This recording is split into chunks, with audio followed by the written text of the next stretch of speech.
Hello everyone. I hope you all are doing well today. And before we start today's topic, please do not forget to subscribe to the channel.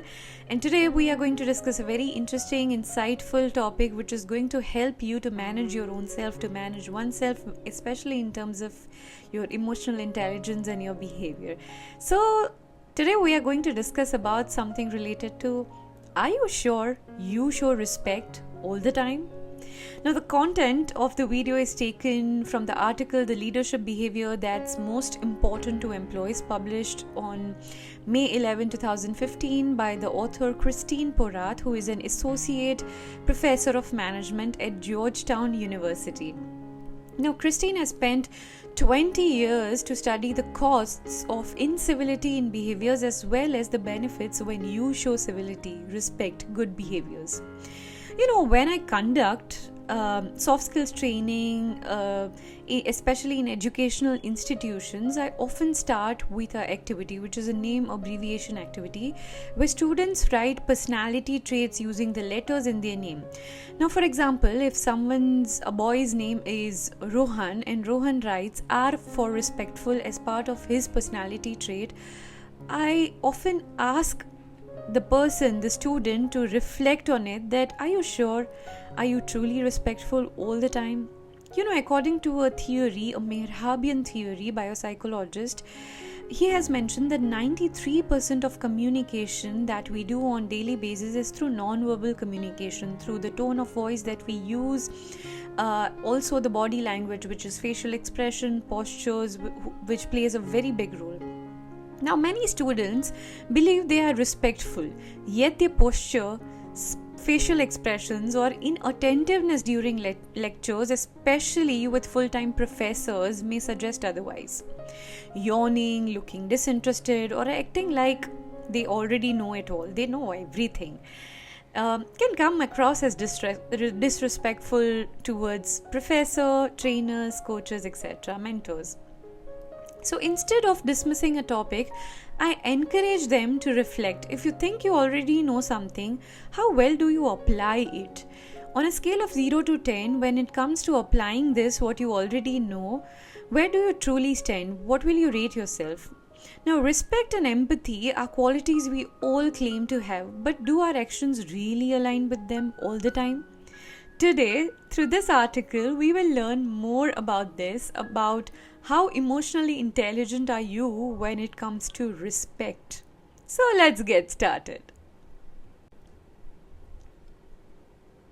Now, being respectful doesn't just benefit you, but it benefits everyone around you. Now, the author here, Christine, conducted the study of nearly 20,000 employees across the globe, in which she found that when it comes to garnering commitment and engagement from employees, there's one thing that leaders need to demonstrate, which is respect. No other leadership behavior had a bigger effect on employees across the outcomes that were measured during the study. Now, according to the study, being treated with respect was found more important to all the employees, all the 20,000 employees, than any recognition and appreciation or communicating and inspiring vision to all the employees, or providing useful feedback, or even opportunities to learn, grow and develop themselves. Respect was found the most important priority that they expected from their leaders, that they should be treated as in a respectful manner than any other thing. However, even when leaders know that showing respect is critical, many struggle to demonstrate it. If you are one of those leaders, here's what you can do. Now, the very first thing that you can do is ask for focused feedback on your best behaviors. Now, this technique was established by researcher Laura Roberts and colleagues that helps you reflect upon your most respectful self. Collect feedback via email from your 10 or even more number of trusted people about whom you are sure that they will be transparent and unbiased in giving the right feedback to you. Now, this can be your colleagues, friends, or family members as well. Ask each of them for positive examples of your best behavior. When and how have they seen you treat people well? After compiling the feedback, try to organize the data by summarizing and categorizing into themes. Then after, look for patterns on when, where, how, and with whom are you at your best self and your best behavior. Use your insights to reinforce what you are doing well, and then leverage that interpersonal strengths to be your best civil self, to be the best at your behavior. And the second thing that you can do is discover your shortcomings. Now, gather candid feedback from your trusted people, not only on what you are doing that conveys respect, but also on how you can improve. Specifically, what are your shortcomings? What are those behaviors that they don't feel much comfortable about and doesn't show much of civility in you? When you ask them about your best behavior and how you treat people, also ask them about what you could do better to improvise your behavior, to improvise yourself. What do you need to improvise? Listen carefully and be open for a constructive feedback. If you are in a leadership role, try this. Ask your team for anonymous feedback every few months. When it's anonymous, people feel free to be honest and you get a chance to improve without any bias because you don't even know who wrote what. So trust me, try this out and it does work wonders. Now, another thing that what you can do is work with a coach.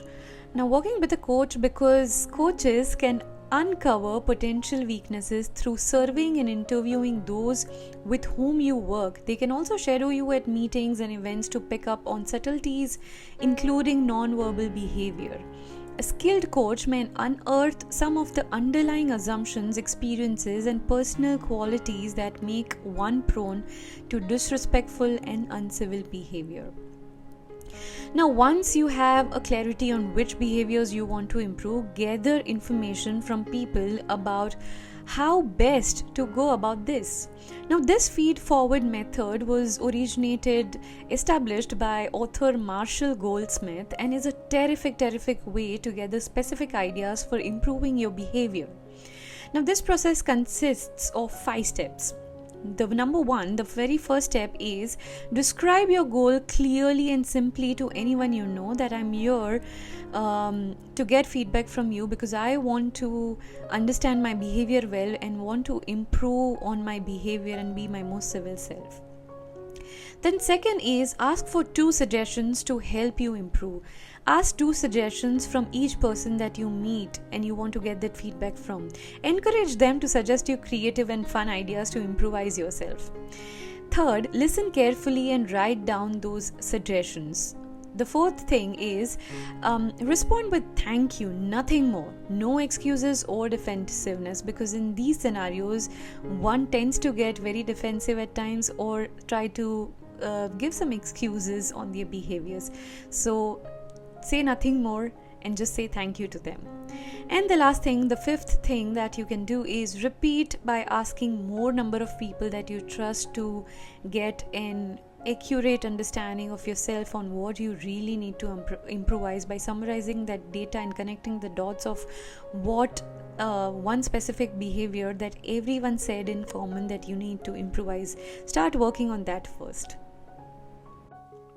Now, the another thing that you can do is enlist your team in keeping you accountable. Choose one change that could improve your behavior and then experiment. Ask your team members to help you by letting you know when they see that improvement.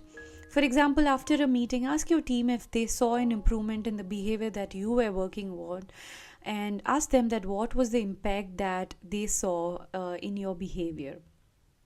Let's understand this through an hypothetical example. A woman named Karen enlisted her team to help her change a specific behavior. Now, the team had grown increasingly frustrated by her inability to listen and empower them. While she was highly intelligent, she was constantly interrupting people in meetings, giving unnecessary opinions, and taking over initial ideas before they could even be presented. Karen worked with a coach to develop a technique to avoid this pattern. In this case, her coach suggested tapping her toe instead of interrupting someone. Many coaches also suggest to count 0 to 10, 0 to 50, and also the reverse counting. Now, she informed her team that she was working on the behavior, and after a couple of days of meetings, different meetings, she checked in with the team on her progress. This helped establish a norm for more open dialogue and a shared sense that the team member could count on each other to support their own development. And yet, the last and another thing that you can do here is make time for reflection.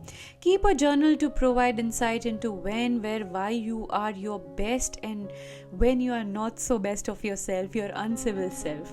Identify situations that cause you to lose your temper.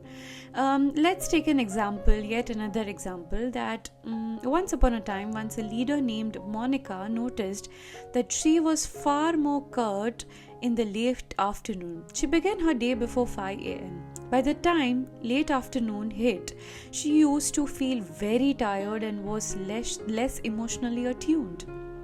She was brusque in conversations and less respectful even in emails. Before she started journaling and reflecting on her day, Monica was unsure of the effect of the time of the day and her energy management throughout the day. Now she is much more mindful on her behavior. For challenging situations such as conflict, people who trigger her, and communication that requires tact and attention to detail, she waits until the next morning to respond. Reflection helps you identify strategies to maintain composure and be your best self. Track yourself and review on monthly or quarterly basis. I'm not saying daily because doing it will make you overly analytical about your own self, and that may at times also lead to overly criticizing your own self if you do it on daily basis, and that must never happen. Should never happen. So hence always set realistic timelines. Do not do it daily, but it's never a problem to do it monthly or on quarterly basis. The path towards building greater self-awareness and treating people more respectfully at work doesn't have to be walked alone. While you are improving your own behavior, encourage your team members to do that same. Now, armed with this information, you can begin tweaking your behavior to enhance your influence at your workplace, and as we always say, that small X can have big returns many a times. So try these tips and let me know in the comments below how it worked for you and your team after a couple of months after implementing it. Do let me know, maybe after 3 months, 4 months or 6 months. Try it out and I'm sure it will create wonders for you and your team. So that's it for today's video. Stay tuned for many more such interesting articles, stories, case studies, models, methods and my thoughts related to management. I'll see you next week.